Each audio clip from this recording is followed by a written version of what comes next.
Una tarde, al regresar de la escuela, una niña llegó directamente a quitarse ordenadamente el uniforme escolar, a sentarse en su pequeña mesa y a realizar la tarea que le habían dejado. Eso, lejos de hacer sentir orgullosos a sus padres, despertó sospechas, pues sabían perfectamente que al llegar, esa niña aventaba el uniforme y se ponía a jugar en lo que la comida estaba lista. ¿Pasó algo en la escuela?, preguntó la mamá. No, nada. Solo quiero hacer mi tarea temprano. Esa fue la respuesta de la sospechosa chiquilla. Entre miradas clave, los padres acordaron que más tarde uno de ellos llamaría a la maestra de la escuela, pues simplemente la niña que había regresado no era su hija, la misma niña inquieta de siempre. Y es que, haciendo memoria, el padre de familia ya había pasado por algo así. Varios años antes, cuando él mismo era un adolescente y llegó a casa haciendo tantos quehaceres como le fuera posible. Durante la tarde ayudó a su mamá a trapear, a lavar los trastes, a lavar la ropa y cualquier faena que fuera necesaria. Pero ese perfil de joven hacendoso era solo la fachada de un niño temeroso que oraba con todo su corazón para que nadie le llamara ni le contara a su mamá lo que acababa de suceder en la azotea de la iglesia. Recordando su propia anécdota, el padre, adolescente de aquel tiempo, disfrutaba de una cascarita, o sea, un juego de fútbol con sus amigos en el patio del templo, cuando de repente la pelota voló hacia el techo. Pensando que el juego ya iba a acabar, el muchacho les dijo: calmados, yo voy por ella. Se le ocurrió subir por las escaleras del campanario. Él descendería por el techo de 2 aguas, llegaría hasta la canaleta, tomaría la pelota, la aventaría y se volvería el héroe de la tarde. Lo que jamás imaginó es que mientras él hacía esa acrobacia, por así decirle, abajo estaba un angustioso pastor que oraba al Señor para que ese joven no se cayera del techo. Cuando el muchacho lo vio, lejos de temer a las alturas, le temía más a la regañada de su mamá. Y entonces tomó la pelota, la aventó, corrió, subió nuevamente hacia el campanario y huyó de la iglesia despavorido. Pasó de ser el héroe de la tarde a fugitivo de la justicia. Entonces, volviendo al tema de su hija, esa mañana en la escuela, en el grupo donde estaba la niña, les habían dejado un listado de actividades que tenían que realizar, ya que la maestra había salido a una junta de último momento al edificio de enfrente. La pequeña, dado su carácter distraído, hizo de todo. Platicó, se rió, charló, cantó, excepto la tarea que le habían dejado. De manera que al regresar, la maestra le llamó la atención y eso no le preocupaba. Lo que le preocupó fue que le dijo: más tarde le voy a llamar a tus papás para contarles lo que sucedió. Cada quien en su época pensaron que si hacían algo diferente, nadie se iba a dar cuenta de lo que había pasado. En su mente, en su mundo feliz, la niña pensó que si llegaba haciendo toda la tarea, sus papás jamás se iban a dar cuenta, sin percatarse que su mismo comportamiento era lo que la estaba delatando delante de ellos. Así como su papá, tiempo atrás, pensó que al llegar ayudando a hacer quehaceres, creyó que podría despistar al frente de batalla. Pero es que la verdad no es que vaya a defender yo a estos pequeños. Nosotros así somos de niños. Creemos que podemos despistar a nuestros papás y por nuestra mente no pasa que si alguien nos conoce perfectamente son ellos. Basta un gesto, una mirada, un tono de voz distinto o llegar corriendo a hacer la tarea para que se den cuenta que algo no anda bien.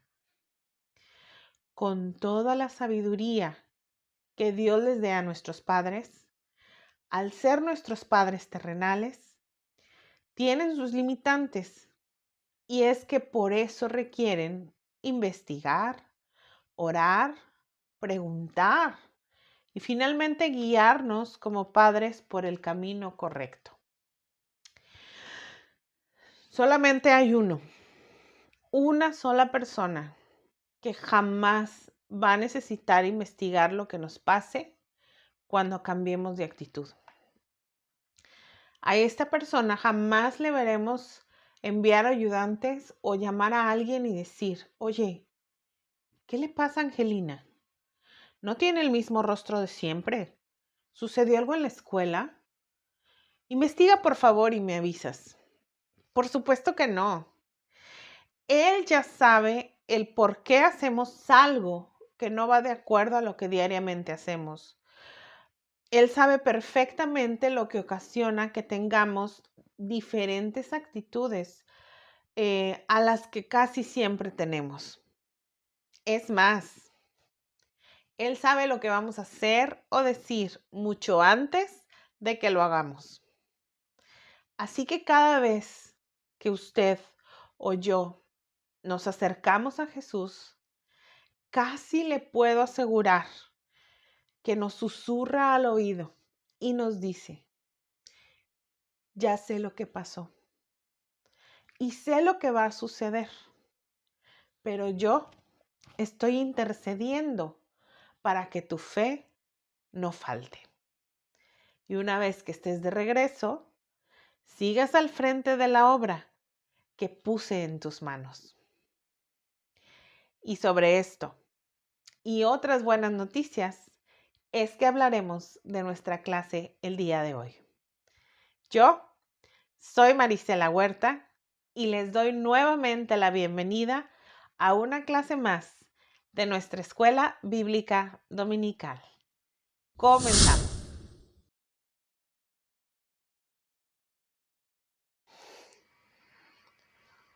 Justamente hablando de lo que ya había de suceder, Jesús tuvo siempre presente el objetivo de su primera visita a esta tierra. Él ya había dicho con anticipación que tenía un camino que recorrer, un objetivo, pero que nadie podía hacerlo junto con él. Ni su mamá ni sus discípulos podrían acompañarlo, porque solamente tenemos un mediador entre Dios y los hombres. Solamente podía haber un Salvador. Este maravilloso pero difícil acto de la redención del hombre era algo que Jesús debía hacer solo. En Juan 7, del 33 al 36, dijo así: voy a estar con ustedes solo un poco más de tiempo. Luego volveré al que me envió.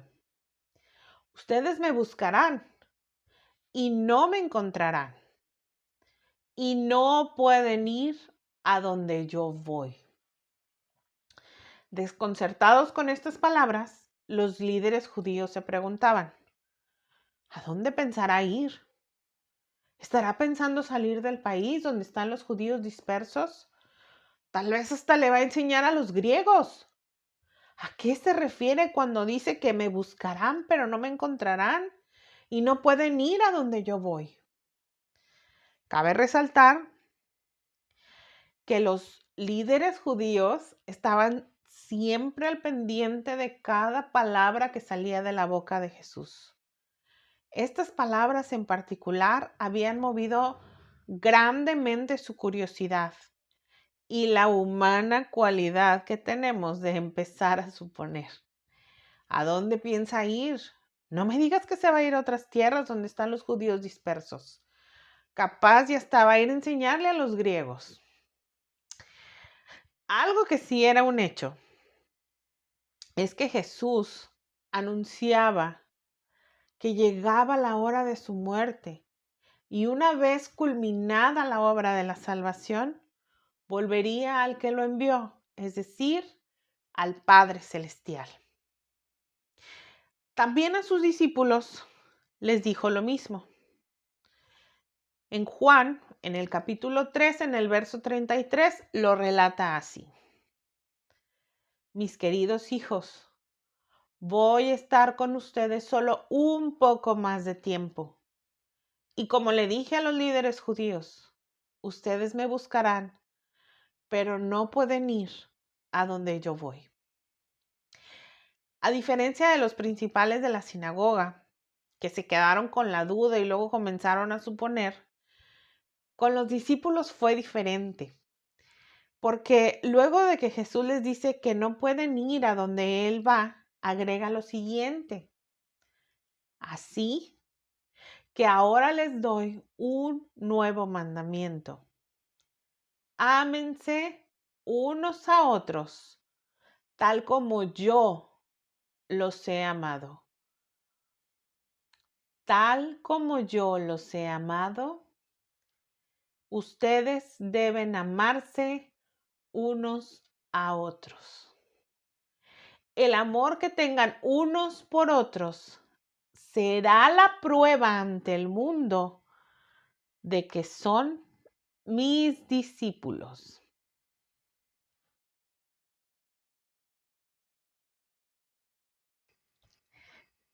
¿Se fijan?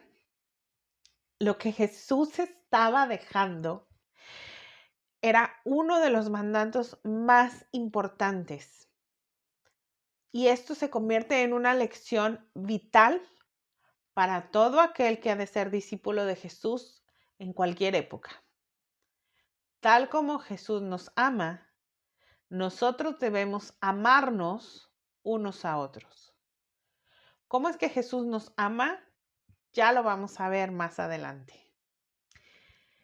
Con este preámbulo que dice Jesús, Pedro siente esa confianza de preguntarle al Señor, ¿a dónde vas? El interés de Pedro es genuino. Él quiere saber a dónde va su maestro, su Señor. Anteriormente ya lo había escuchado decir que tenía que irse, pero él quería saber qué sucedería con aquel que había cambiado su vida y que todavía la transformaría aún más. Es por eso que Jesús, con ese amor que lo caracteriza, le vuelve a decir, a donde yo voy no me puedes seguir ahora, pero también le dice, mas me seguirás después. Ahora, sabemos que el Señor se refería al tiempo de su muerte y que aún también anuncia la muerte futura del mismo Pedro. En Juan, en el capítulo 21, en los versículos 18 y 19 dice, de cierto te digo, cuando eras más joven, te ceñías e ibas a donde querías, mas cuando ya seas viejo, extenderás tus manos y te ceñirá otro y te llevará a donde no quieras. Esto dijo dando a entender con qué muerte iba a glorificar a Dios. Y dicho esto añadió, sígueme. El amor de Jesús por Pedro y por sus discípulos es con toda proporción guardada como la de los padres cada vez que escuchan esa dulce voz de sus pequeños que le preguntan, ¿a dónde vas, mami? ¿Te vas a tardar? ¿Por qué yo no puedo ir? Llévame contigo, prometo que me voy a portar bien. ¿Por qué le digo esto? Porque la siguiente pregunta que hace Pedro es precisamente algo así. ¿Por qué no te puedo seguir ahora? Si algo conoce y comprende el Señor es que como humanos así somos. No nos gusta quedarnos con la curiosidad de nada. Queremos saber todo. Somos tan desesperados que incluso cuando estamos viendo una película o serie, si nos es posible, Ahí estamos adelantándole con el control para ver qué sigue y en qué se va a acabar. No sé si le ha pasado, pero incluso cuando leemos un libro que está muy bueno, a veces nos gana la curiosidad y nos vamos a las últimas páginas para ver, pues más o menos en qué se va a acabar. Bueno, eso me han contado, no es que yo lo haya hecho. Hay personas, incluso, que lo peor que les podemos decir es, tengo que contarte algo, pero ahorita no puedo. Llámame en 2 horas. Qué desesperante. Pero algo que el Señor nos enseña es que en ocasiones hay que aprender a esperar en Él y que habrá cosas que es mejor aceptar tal y como Él lo ha dicho. De nuestra parte, en ocasiones no queda más que tener nuestra actitud confiada y humilde ante lo que el Señor ha determinado a veces, sin preguntas, solamente creyendo y esperando en Él con fe. Amar a Dios y seguirle es un anhelo de nuestro corazón. Así lo sintió Pedro, y él esperaba siempre estar al lado del Señor Jesús. Pero llegaría el tiempo en que ya no podría seguirle, y el Señor tendría que presentarse como el sacrificio perfecto en la cruz.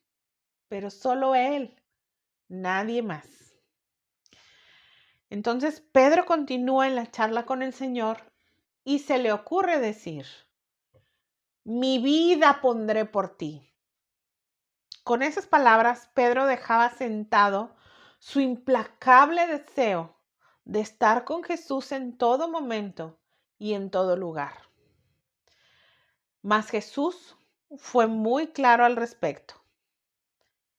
Siguiendo en Juan, en el capítulo 10 ahora, versículo 11, dice así, yo soy el buen pastor, y el buen pastor da su vida por las ovejas. Lo voy a volver a leer. Yo soy el buen pastor. ¿Qué hace el buen pastor? Pues da su vida por las ovejas. No dice que va y busca ayuda de otro. Él solo da su vida por las ovejas. Él y solamente Él es responsable de cada una de esas ovejas que le fueron dadas. Y más adelante, en el mismo capítulo, pero en los versículos 17 y 18, lo confirma y dice, por eso me ama el Padre, porque yo pongo mi vida para volverla a tomar. Nadie me la quita, sino que yo mismo la pongo. Tengo el poder de volverla a tomar. Este mandamiento es un recordatorio de la total dependencia de Jesús con su Padre que está en los cielos. Por otra parte, si hay algo en lo que tenemos que ser cuidadosos, es en lo que le decimos al Señor en oración. En este caso, el apóstol Pedro, aunque buena su intención, se precipitó en lo que manifestó al Señor y para nada imaginó lo que Él le iba a contestar. Como platicamos al principio de la clase, si alguien conoce nuestros más íntimos pensamientos, es Jesús. Él conoce nuestras motivaciones, Él sabe lo que podemos y lo que no podemos hacer. De manera que si alguien conocía al discípulo Pedro, ese era Jesús. Conocía sus fortalezas, sus debilidades. ¿Y sabe qué es lo más sorprendente? Que aunque así nos conoce, así como somos, así como era Pedro, nos ama tanto como lo amó Él. El Señor dio al discípulo Pedro una pequeña muestra de su conocimiento de lo que iba a suceder en cuanto a sus palabras. Le dijo, yo mi vida pondré por ti. Y entonces Jesús le contestó, ¿tu vida pondrás por mí? Pedro, de cierto te digo, antes de que cante el gallo, tú me vas a negar 3 veces. Vámonos ahora al Evangelio escrito por Lucas. En el capítulo 22, versículos del 31 al 34. Jesús le dice así. Acuérdense que su nombre era Simón Pedro, por eso le dice así. Simón, Simón, Satanás te ha pedido para zarandearte como si fueras trigo. Pero yo he rogado en oración por ti, Simón, para que tu fe no falte.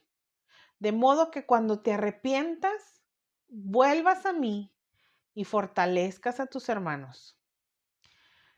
Yo no sé si Pedro acababa de poner atención en lo que dijo el Salvador, pero yo nada más con escuchar la frase, Satanás te ha pedido para zarandearte como si fueras trigo, y si veo que no hay de otra, me preparo una oración para lo que viene. Sin embargo, Pedro era conocido por su forma arrebatada de ser y cabe la posibilidad de que no hubiera prestado suficiente atención a las palabras de Jesús o bien no las hubiera comprendido. Pero de cualquier modo, Pedro va más allá y como si no fuera suficiente todo lo que ya le había dicho de que su vida pondría por él, el apóstol agrega, Señor, estoy dispuesto a ir a prisión contigo y aún morir contigo. Entonces Jesús lo confronta con el futuro cercano y le dice, Pedro, déjame decirte algo. Mañana por la mañana, antes de que el gallo cante, negarás 3 veces que me conoces. Es maravilloso lo que acaba de suceder entre ellos dos. Jesús le está hablando a su discípulo, a su amigo, justo unas horas antes de que se vayan al huerto de Getsemaní, donde Jesús haría la oración más angustiante que tuvo. Esta cualidad nos muestra y nos recuerda justo lo que le dijo a sus discípulos. Ámense unos a otros como yo los he amado. ¿Cómo es que nos ama Jesús? Cualquier otra persona y con toda justificación le habría dicho a Pedro, ¿sabes qué, Pedro? Estoy a unas horas de que me detengan, de ser encarcelado, vituperado, me van a golpear hasta sangrar y finalmente voy a ir cargando una cruz y en esa cruz me van a clavar y voy a morir. Va a ser una muerte lenta, dolorosa. O sea, como si no fuera suficiente, aparte voy a sentir por momentos el abandono de mi Padre que está en los cielos. Tengo un montón de cosas en mi cabeza como para que todavía tenga que estar respondiendo a tus preguntitas. Nadie lo habría juzgado porque lo que pasó a Jesús, nadie más lo ha vuelto a pasar. Pero Jesús no era así. El Salvador no es así. Con todo y lo que se le venía encima, pensó en Pedro, en sus discípulos, los preparó y les dijo, ámense unos a otros. Y después de la cena, les invitó a orar para no caer en tentación. Y al pensar en esta actitud del carpintero de Nazaret, justo unas horas antes de todo lo que iba a pasar, nos lleva a ver por partes este pasaje de Lucas. Fíjense cómo empieza y le dice una aparente mala noticia, vamos a decirlo así. Simón, Simón, Satanás te ha pedido para zarandearte como trigo. El hecho de que Satanás haya pedido a Pedro para zarandearlo como trigo no es nuevo. Así pidió permiso para tratar con Job y seguramente ha pedido permiso para zarandearnos a usted y a mí. Pero ¿sabe qué es lo maravilloso de todo esto? Que el diablo tiene que pedir permiso. Solamente Dios tiene el poder absoluto sobre sus hijos. sobre su pueblo. Y en eso debe estar nuestra confianza. Cada vez que el diablo se entromete en nuestra vida, es porque el Señor lo ha permitido. Y cada vez que hemos sido zarandeados, podemos confiar que es para nuestro bien. ¿Suena a locura lo que acaba de escuchar? Me voy a permitir platicarle algo. Un tanatólogo de la Ciudad de México narraba en una de sus conferencias sobre diferentes experiencias de pequeños que se encontraban en enfermedades terminales. Y una de esas historias llamó particularmente la atención del público. Él estaba en proceso de preparar a la familia para la partida de su hijo, al mismo tiempo que preparaba al pequeño para que pudiera irse de este mundo en paz. El especialista se sorprendió cuando escuchó las palabras del pequeño. El niño le dijo así: al principio estaba muy enojado, me dolía mucho mi cuerpo, pero más me dolía aquí ver a mis papás llorar. Los pude escuchar muchas veces detrás de la puerta de mi habitación preguntarle a Dios por qué nos pasaba esto. El pastor de la iglesia comenzó a visitarnos y él me contó que solo Dios tiene el poder para llamar a sus hijos a volver al camino de diferentes maneras. Mi papá no creía en Dios y ahora que hemos estado en el hospital, él y mi mami han predicado a tantas personas, a tanta gente, que cuando yo muera, sé que iremos al cielo, todos con Jesús. Este cáncer es lo mejor que pudo pasarme. Yo ya estoy listo para irme con Jesús.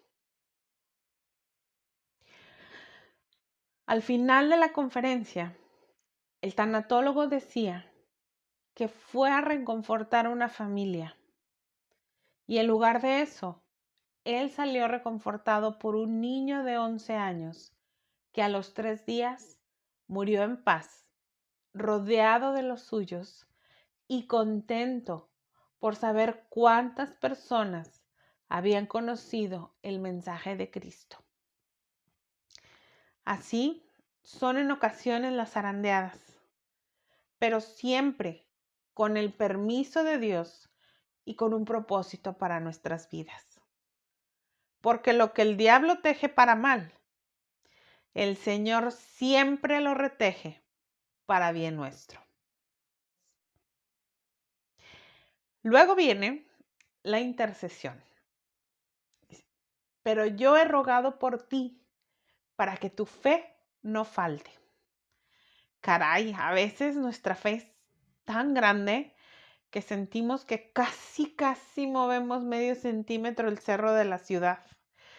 Casi siempre nuestra fe se vuelve como un granito de mostaza. Eso sí, cuando animamos a otros para no desmayar. Pero cuando la prueba nos pasa a nosotros, pareciera que ese tanque de fe que está lleno tiene una fuga y se vacía en cuestión de segundos. Imagine esto. Usted conoce al dueño de un banco.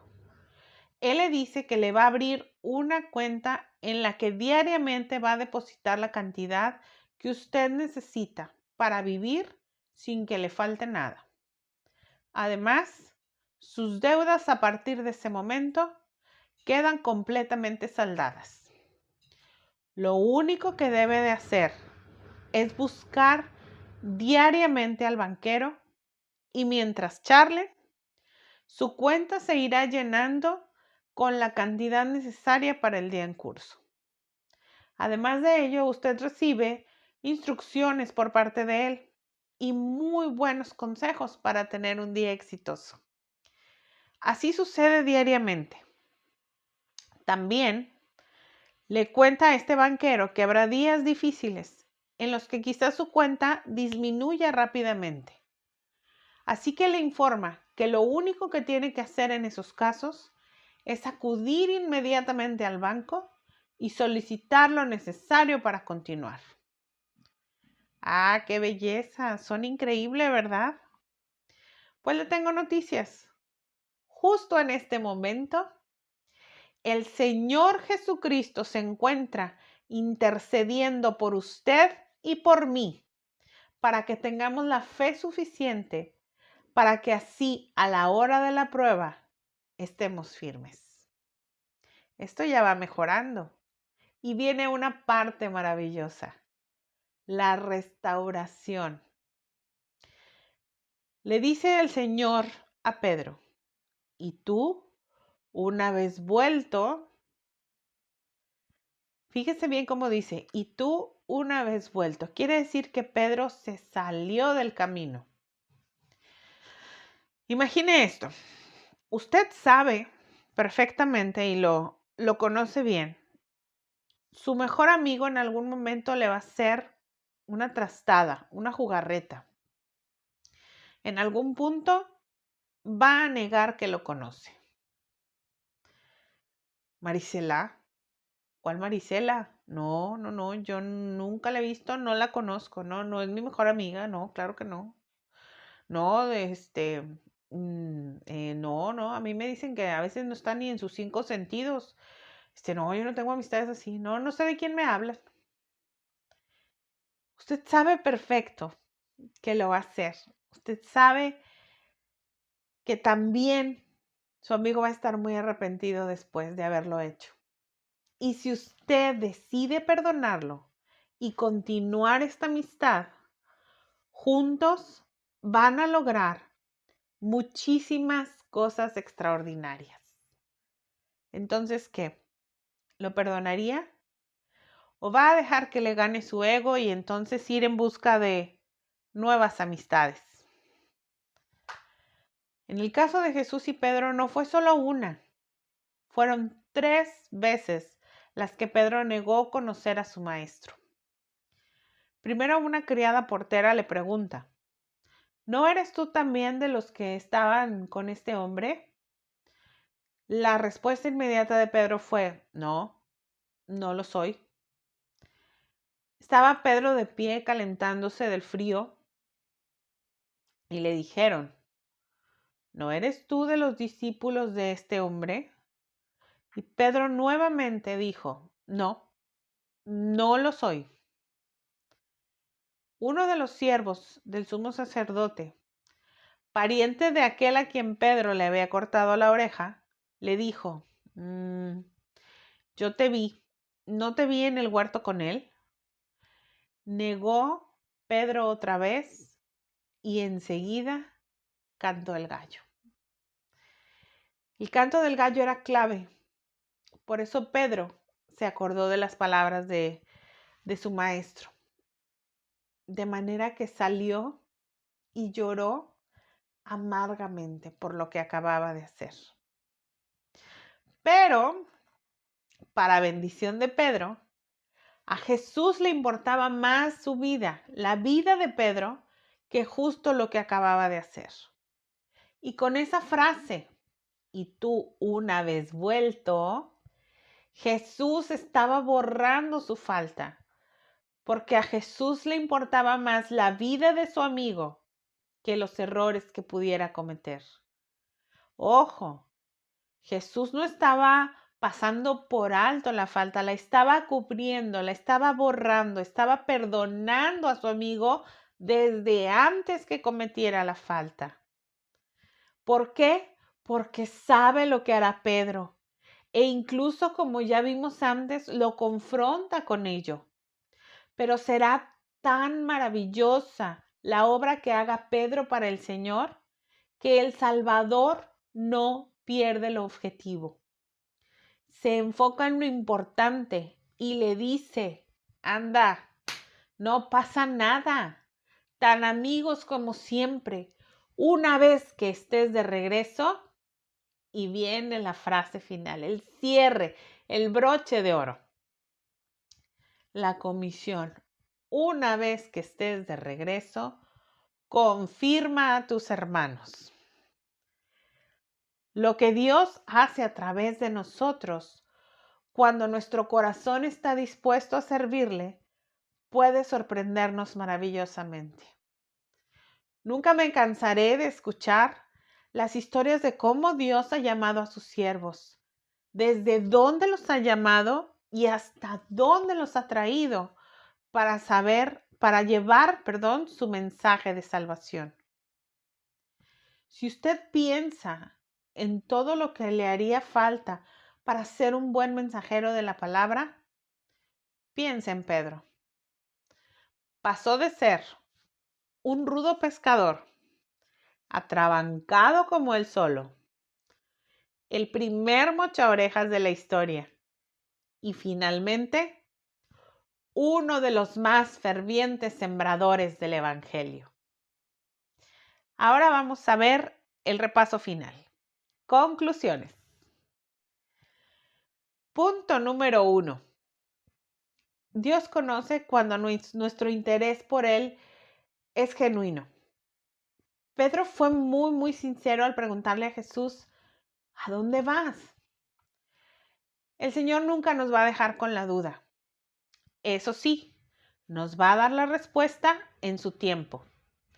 Finalmente, Pedro entendió que Jesús iría a la cruz solo porque así debía ser. Un solo mediador entre Dios y los hombres. Y en su primera epístola lo menciona así. En la primera epístola de Pedro, capítulo 1, versículos del 18 al 21, dice: sabiendo que fuisteis rescatados de vuestra vana manera de vivir, la cual recibisteis de vuestros padres, no con cosas corruptibles como oro o plata, sino con la sangre preciosa de Cristo, ya destinado desde antes de la fundación del mundo, mediante el cual creéis en Dios, quien le resucitó de los muertos y le ha dado gloria, para que vuestra fe y esperanza sean en Dios. Punto número 2. Dios conoce nuestras limitantes. También sabe que a veces nos gana la pasión y el anhelo por seguirle y a veces hablamos de más. Recordemos que Él sabe perfecto lo que vamos a hacer mucho antes de que lo realicemos. Él sabe cuándo vamos a pecar y sabe de todas las veces que hemos caído y las que vamos a caer. No nos apresuremos a hablar con el Señor. Dejemos que el Espíritu Santo nos guíe y platiquemos tranquilamente con Él. Escuchemos su voluntad, escuchemos su voz y entonces sabremos qué es lo que sí podemos hacer por el Señor. Punto número 3. Caer en pecado es una lucha que tendremos mientras estemos en este mundo. Pero una cosa es cierta. Entre más lejos estemos del fuego, menor es la posibilidad de quemarnos. Entre más cerca estemos del Señor y más lejos estemos del pecado, la posibilidad de caer en tentación definitivamente se reduce. Pero si sucede, igual que Pedro, se vale llorar amargamente si usted así lo necesita. Pero una vez vuelto, continúe el camino que Dios le ha trazado. No se rinda, no se detenga. Punto número 4. No tenga temor de la época de zarandeo. Santiago mismo nos dice que tengamos por sumo gozo cuando nos encontremos en diversas pruebas, porque la prueba de fe produce paciencia. Si hay algo que podemos creer confiadamente, en el andar con Cristo es que todas las cosas nos ayudan para bien, aun cuando el diablo mete su cuchara. ¿Se fija? Con Jesús todo es para bien.